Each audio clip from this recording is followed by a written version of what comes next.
روز یه سالمه، روی در نگاهمه، حسرتش تو خوابمه.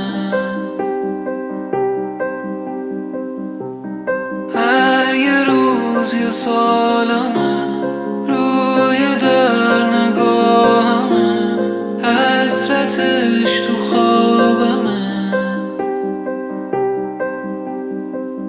دوباره نخوابیدم، افکار پریشون هدر دوستی وارد میشن، شب میزنن شبی خون.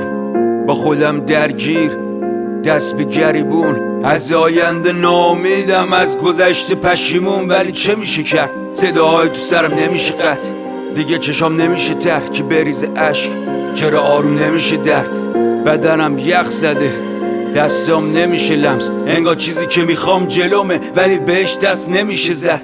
دیگه خوشحال نمیشم، هیچ جا انگار رام نمیدن، پنجره نی که ماهو ببینم، این در رو باز نمیشه. میخوام از درد داد بزنم، زمین و گاز بگیرم، شاید امشب میمیرم و فردا از نو زاده میشم. فوش میدم که چرا به خودم به حسار، به این که نمیشه بشه خواست، به این که نمیشه بشه داشت، به هرچی هست و نیست، به اعتماد به چشام. ولی باعث بانی یکی همه فوش خط میشه به نظام. هر یه روز یه سالمه، روی در نگاهمه، حسرتش تو خوابمه. هر یه روز یه سالمه، روی در نگاهمه، حسرتش تو خوابمه. چرا صبح نمیشه؟ یه چی تو مرده دیگه، وجودم خورده میشه، چیزای کوچیک گنده میشه، دارم سقوط میکنم ته جا، نور داره نقطه میشه، دستم همه جا کوتاست و میگن آدم تو خودش گم نمیشه. انگار از شکم مادرم هلم دادن و فرو رفتم تو خودم، غرق فکر، هوامو داری یه قلب چرک، دارم و نفسم حبس میکشم توی من.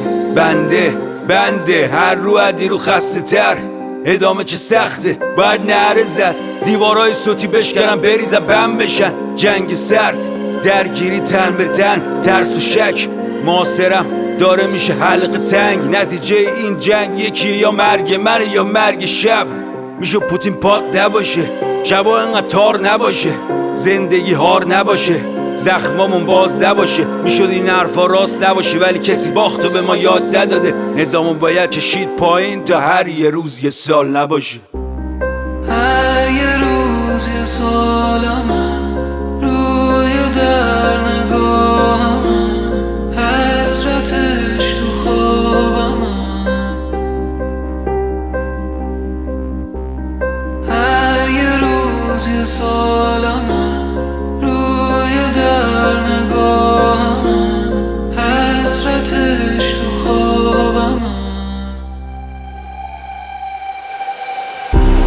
هر یه روز یه سالمه،